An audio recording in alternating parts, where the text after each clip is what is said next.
तो 10,000 वर्ल्ड के पिछले एपिसोड में हमने देखा कि flame valley, true sword sect और स्वॉर्ड अलायंस तीनों के ही मास्टर आपस में मिलकर यह फैसला करते हैं कि वह टाई सेक्ट के ऊपर अटैक करके टाई सेक्ट को डिस्ट्रॉय कर देंगे, जिससे वह मैंगटियान को मारकर उसके पास मौजूद सभी इनहेरिटेंस और ट्रेजर्स उससे छीन सके। और अब वह सभी अपने अपने एंसेस्टर्स को साथ लेकर टाई सेक्ट के ऊपर अटैक करने के लिए निकल पड़ते हैं। दूसरी ओर हमें लिन फैंग को दिखाया जाता है, जो कि अभी भी गार्डियन गॉड के अटैक की वजह से बेहोश पड़ा होता है। तभी अचानक उसे होश आता है और अब वह देखता है कि उसके सामने खड़ा साउटियान उसे चिल्लाते हुए उठाने की कोशिश कर रहा होता है। अब लिन फैंग अपनी जगह पर उठकर बैठता है और अपनी बॉडी को देखते हुए बोलने लगता है, आखिर उतने ज्यादा खतरनाक अटैक को मैंने यहाँ पर सरवाइव कैसे किया? मुझे तो लगा था कि मैं यहाँ पर मारा जाऊंगा। तभी साउटियान परेशान होते हुए बोलता है, मास्टर,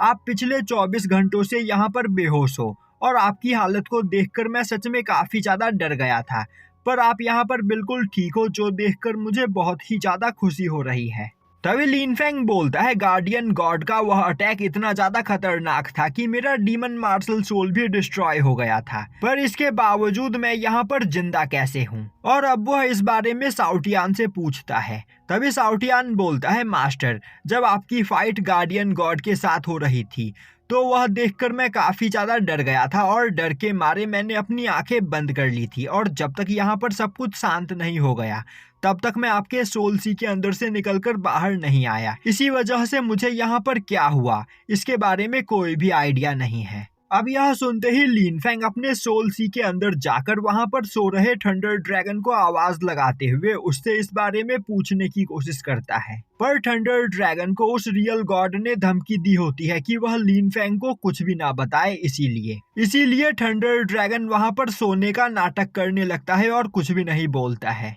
अब यह देखकर लिन फैंग अपने सोल सी के अंदर से निकलकर बाहर आता है और अब वह फॉरबिडन एरिया से कलेक्ट किए गए सभी ट्रेजर्स को देखता है तो वह नोटिस करता है कि उन सभी ट्रेजर्स की पावर को सील कर दिया गया होता है, जो देखते ही उसे काफी ज्यादा गुस्सा आता है। और अब वह अपने एक स्वॉर्ड को उठाते हुए गुस्से में आसमान की ओर देखते हुए बोलता है, गार्डियन गॉड, मैंने काफी ज्यादा मेहनत करने के बाद इन सभी ट्रेजर्स को यहाँ पर कलेक्ट किया था, पर तुमने इन सभी ट्रेजर्स की पावर को सील कर दिया, जिस वजह से अब मैं इन सभी ट्रेजर्स की पूरी पावर का यूज नहीं कर पाऊंगा।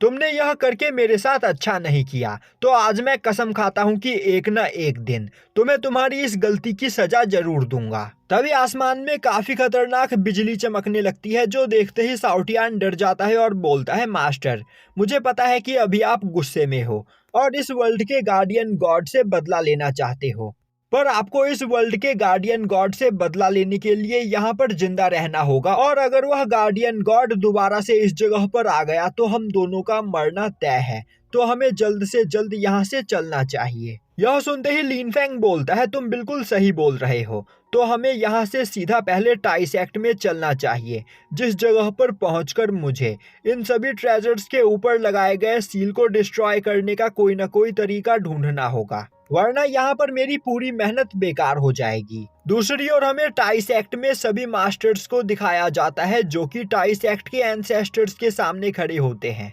वहीं पर सुप्रीम एल्डर उन एंसेस्टर्स को पूरी सिचुएशन के बारे में बता रहे होते हैं। तभी एक एंसेस्टर बोलता है, एंसेस्टर यूमेंग अब तक यहाँ पर हमारी मदद करने के लिए नहीं आए हैं और ना ही उन्होंने अब तक यहाँ पर कोई भी जवाब दिया है, तो अब हमें यहाँ पर क्या करना चाहिए? हम लोग अकेले यहाँ पर तीनों सेक्ट का सामना नहीं कर सकते हैं। तभी टाई सेक्ट की टेरिटरी में कई सारी फ्लाइंग शिप एंटर होती है, जिस वजह से वहाँ पर खतरे की घंटी बजने लगती है। और अब यह देखते ही एक डिसाइपल चिल्लाते हुए बोलता है, दुश्मनों ने हम पर अटैक कर दिया है, तो सभी लोग तैयार हो जाओ। अब यह सुनते ही टाई सेक्ट के एंसेस्टर बोलते हैं, अब यहाँ पर हमारे पास कुछ सोचने का टाइम नहीं है। तीनों सेक्ट ने एक साथ मिलकर हम पर अटैक कर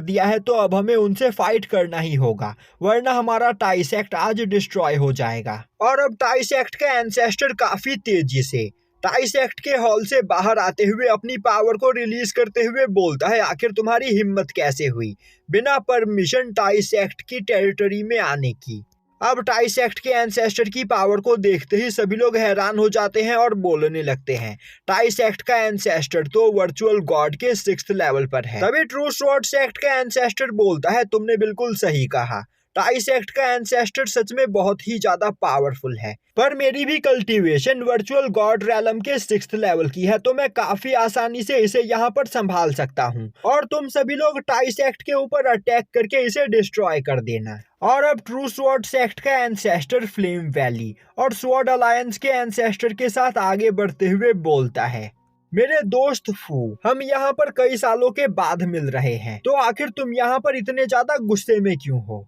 मैं बस यहाँ पर तुमसे मिलने के लिए आया हूँ और अगर तुम प्यार से मेरी बात मानने के लिए तैयार हो जाते हो तो मैं इस जगह पर तुम्हारे टाइसेक्ट के किसी भी मेंबर को टच भी नहीं करूंगा। यह सुनते ही टाइसेक्ट के एंसेस्टर को और भी ज्यादा गुस्सा आता है। तभी स्वॉर्ड अलायंस का एंसेस्टर बोलता है, एंसेस्टर फू, शांति से, तुम मैंगटियान को हमारे हवाले कर दो, जिसके बाद हम बिना कुछ किए यहाँ से चले जाएंगे। पर अगर तुम मैंगटियान को हमारे हवाले करने से मना करते हो तो हम तुम्हारे पूरे टाइसेक्ट को डिस्ट्रॉय कर देंगे। यह बोलते हुए वह अपनी पावर को रिलीज करता है। तभी टाइसेक्ट के एंसेस्टर बोलते हैं, बेवकूफ, क्या तुम्हें सच में लगता है कि तुम मुझसे बात करने के भी वर्दी हो? यह सुनते ही स्वॉर्ड अलायंस के एंसेस्टर को काफी ज्यादा गुस्सा आता है, पर ट्रू स्वॉर्ड सेक्ट का एंसेस्टर उसे वहां पर शांत कर देता है और बोलता है, मेरे दोस्त फू,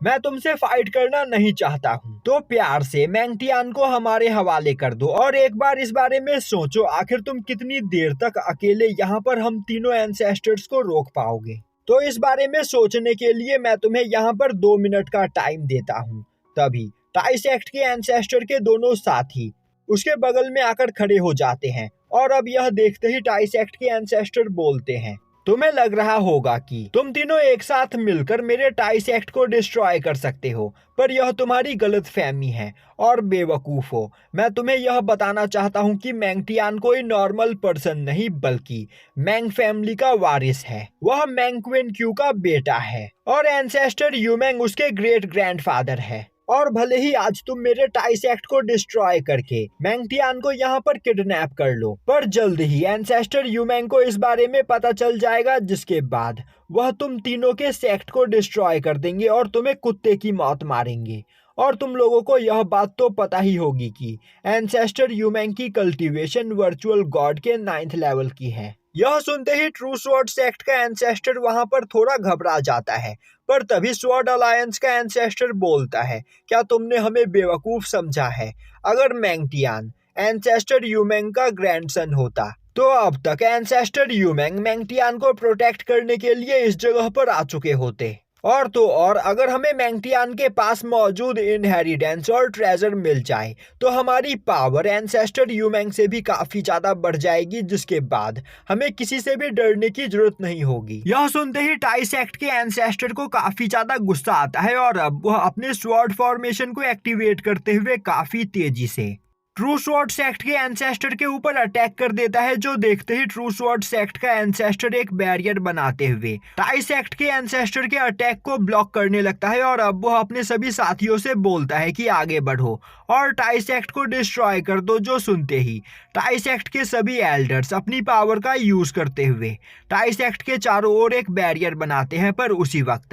वक्त फ्लेम वैली और स्वॉर्ड अलायंस के एंसेस्टर काफी खतरनाक अटैक उस बैरियर के ऊपर करते हुए उसे डिस्ट्रॉय कर देते हैं। जो देखते ही टाइसेक्ट के सभी डिसाइपल्स परेशान हो जाते हैं। तभी टाइसेक्ट के एंसेस्टर अपने दोनों साथियों को मदद करने के लिए आगे बुलाते हैं और अब टाइसेक्ट के एंसेस्टर के दोनों साथी आगे बढ़ते हुए अपनी अपनी मार्शल सोल को बाहर निकालते हुए फ्लेम वैली और स्वॉर्ड अलायंस के एंसेस्टर्स के साथ फाइट करने लगते हैं। यह देखते ही ट्रू स्वॉर्ड सेक्ट का एंसेस्टर काफी तेजी से उन दोनों की मदद करने के लिए आगे बढ़ता है, पर तभी टाइसेक्ट के एंसेस्टर बीच में आते हुए अपने 10,000 स्वॉर्ड टेक्निक से ट्रू स्वॉर्ड सेक्ट के एंसेस्टर को रोक देते हैं। यह देखते ही स्वॉर्ड अलायंस का एंसेस्टर पीछे से टाइसेक्ट के एंसेस्टर के ऊपर अटैक करने की कोशिश करता है, पर उसी वक्त टाइसेक्ट के एंसेस्टर का एक साथी अपने वॉरियर मार्शल सोल का यूज करते हुए उसके अटैक को ब्लॉक कर लेता है। और अब इस मौके का फायदा उठाते हुए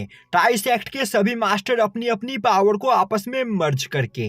टाइसेक्ट के बैरियर को दोबारा से वहां पर रिपेयर कर लेते हैं। दूसरी ओर टाइसेक्ट के एंसेस्टर अपने दोनों साथियों के साथ अपनी पावर को मर्ज करते हुए एक काफी खतरनाक अटैक करते हैं, जिसे देखते ही फ्लेम वैली, स्वॉर्ड अलायंस और ट्रू स्वॉर्ड सेक्ट के एंसेस्टर एक बैरियर बनाते हुए ब्लॉक करने की कोशिश करते हैं। पर उसी वक्त टाइसेक्ट के सभी मास्टर टाइसेक्ट के एंसेस्टर को अपनी पावर देने लगते हैं, जिससे उनके अटैक की पावर काफी ज्यादा बढ़ जाती है और अब ट्रू स्वॉर्ड सेक्ट के एंसेस्टर के द्वारा बनाया गया बैरियर वहां पर डिस्ट्रॉय हो जाता है, जिससे वह अटैक सीधा जाकर ट्रू स्वॉर्ड सेक्ट के बैटलशिप पर लगता है और अब बैटलशिप पर मौजूद सभी लोग वहां पर मारे जाते हैं। यह देखते ही स्वॉर्ड अलायंस का एंसेस्टर गुस्से में बोलता है, तो अब हमें उस टेक्निक का यूज करना ही होगा। यह बोलते हुए वह अपने पास से एक स्क्रोल को बाहर निकालता है। तभी ट्रू स्वॉर्ड सेक्ट का भी एंसेस्टर अपने पास से एक स्क्रोल को बाहर निकालते हुए उन दोनों स्क्रोल को आपस में मर्ज करते हुए उन्हें कंट्रोल करने लगता है, जिसे देखते ही